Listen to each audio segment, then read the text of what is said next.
One of the things the Prime Minister said was that there's a time when some people said if a Ram temple is built, it will lead to unrest.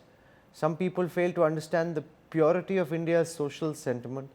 The construction of this temple of Ram Lalla is a symbol of peace, patience, harmony and coordination in Indian society. We are seeing that this construction is not igniting any fire, but rather it's giving birth to energy. Now, the thing is that it's absolutely true that there were no communal riots after the Supreme Court judgment on the Ram temple. There were no riots or disturbances at the time when the temple was consecrated, and that is correct. But I was in Ayodhya yesterday, and there were several people, sadhus, sons, others from the Sangh Parivar, many of whom insisted very passionately, Ashwin, that Kashi Mathura baki hai. So, it's not just Ayodhya, they are determined that Kashi and Mathura will be a part of the Hindutva project as well. Now, the RSS said when the Supreme Court judgment on the Ram temple issue came out that this is where this ends, we don't want to whip up anymore. But then there is a sentiment in society, it's a very strong sentiment, I felt that very clearly, and they are determined, and ultimately if the sentiment decides, will that then, because the Prime Minister says Ram is not the problem, he is a solution, then, but if you keep doing this, will it actually be a solution? So, let's face it, emotions are high at this moment, but often this bogey is thrown at us that in some ways Ram Rajya in some ways is treated as Hindu Rashtra, and that looking at Ayodhya, Kashi and Mathura means in some ways the beginning of a Hindu Rashtra. But Rahul, the very observers who throw this argument at us, they forget that Bharat is plural precisely because it is Hindu. They forget that the framers of our constitution did not envisage a secular state in which the government would be staying out of the religious ambit. Because if India were truly secular, then donations from Hindu temples could never have been appropriated by central and state governments. Nor could Muslim personal law have been given state recognition, and nor could Waqf boards or Hajj committees have had any money or power. So what our founding fathers were contemplating was a plural society where all faiths would be treated equally. And they deliberately omitted the word secular, and that word, by the way, remained outside of the constitution for 27 years. So the question that I want to ask is that did Bharat become a Hindu Rashtra during that time when the word secular was not there? No, but why should Ashwin Bharat be a Hindu Rashtra? No, there are people who practice different faiths, beliefs. Precisely. They'd rather that India not be a Hindu. I mean, of course, if Ram Rajya entails virtue, then those who believe should be allowed to follow those values and principles, and those who say, okay, great, thanks to you for what you're doing, and let me do my own thing. Precisely. And that is the difference of Modi ji, because he realizes that there is a difference between your religious identity and your civilizational identity. Ram Rajya is linked to your civilizational identity, not your religious identity. For example, you have the world's largest Muslim country, Indonesia, and it till today takes great pride in a work called the Kakavina, which is their version of the Ramayana, and they perform masked ballet dances to depict the story. So their religious identity is Islam, but their civilizational identity is Sanatani. Similarly, in the Philippines, which is fundamentally Catholic, you have the Maharaja Lawan, which is the famous Sinkil dance, which also takes its inspiration from the Ramayana. So the religious identity does not mean that you could forget your civilizational identity.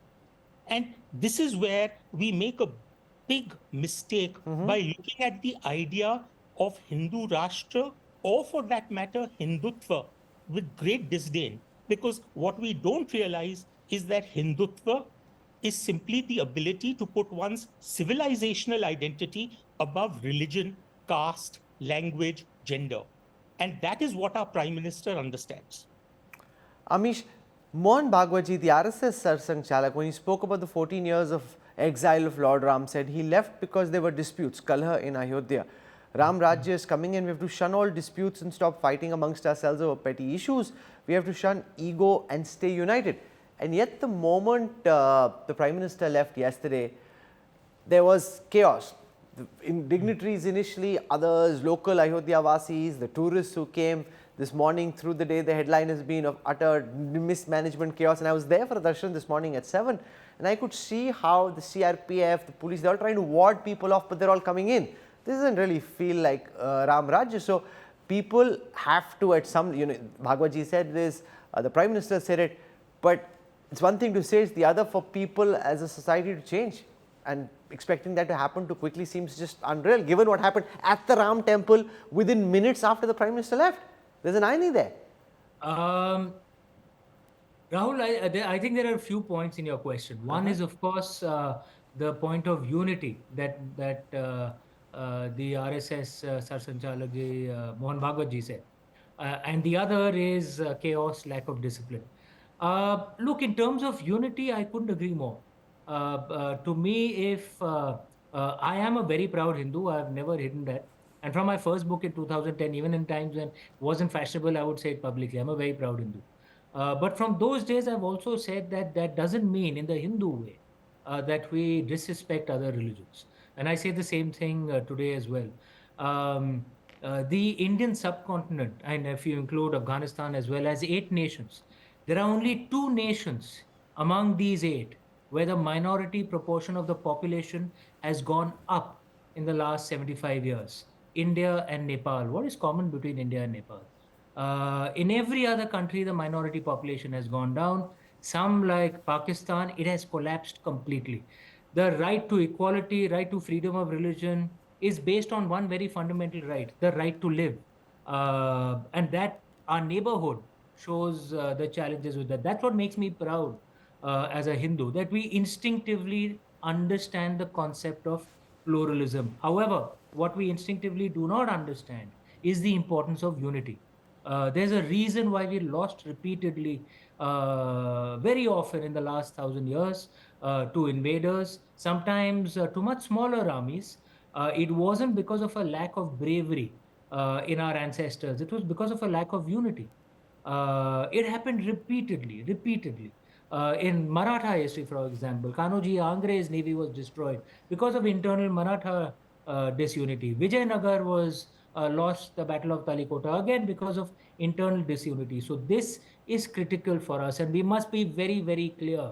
If you're an Indian, you're one of us, regardless of the religion you practice, the language you speak, the caste you're from, the region you're from, it doesn't matter. If you're one of the 1.4 billion Indians, you're one of us. We must be united. That's a very important point. This is turning out to be a riveting The conversation. second, Yes. Sorry, the second thing is the lack of discipline and chaos. Yes, we are Indians. This, I guess, comes a little naturally to us. The systems will improve. Think about what I'm close to 50. We're all, roughly the same age. We remember the India of 35, 40 years ago. Look where we are now. As the systems improve, trust me, you'll find us more patient, more organized. It will happen. It has already happened to a great degree. It will happen even more as systems improve. In the Ganesh Chaturthi processions in Mumbai, for example, happen very peacefully because the Mumbai cops are used to those big crowds. The Ayodhya cops were not. Let's be fair to them. It will get organized. It's a matter Okay. of time. I have supreme confidence in it.